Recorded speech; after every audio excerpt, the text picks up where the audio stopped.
Bienvenue dans la galerie d'art du futur. Une galerie où les intelligences artificielles et les robots deviennent créateurs d'œuvres.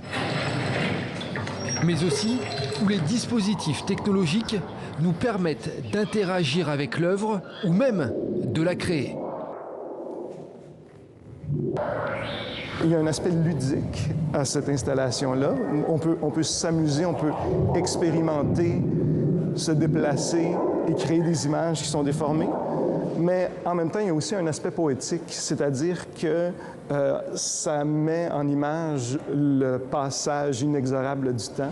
Donc, c'est pas le public qui est l'auteur de l'œuvre, mais c'est le public qui est en charge de son propre plaisir esthétique.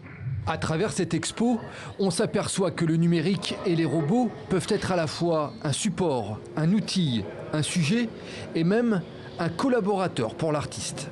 L'idée, c'était aussi de travailler comme une sorte de vidéo-sculpture où les gens peuvent ressentir la physicalité des deux machines entre elles. Ce qui m'intéresse dans ces expériences particulières, c'est qu'on est face à un être autonome qui est quasiment comme une autre forme de vie différente de la nôtre.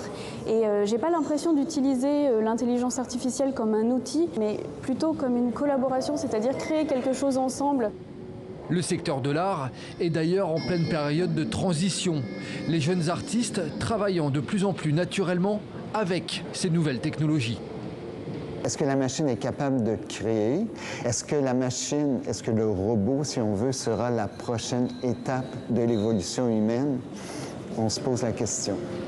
Moi, je pense qu'une machine seule n'est pas créative. En revanche, une machine et un humain peuvent être tous les deux collaboratifs quand l'un ou l'autre fait une erreur.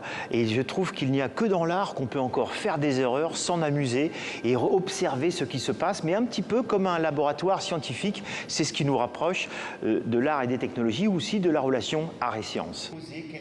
Autre objectif de cette expo, réduire nos peurs face à l'emprise de ces technologies et considérer que l'on peut, à notre tour, apprendre à leur contact en observant leurs spécificités et leurs qualités.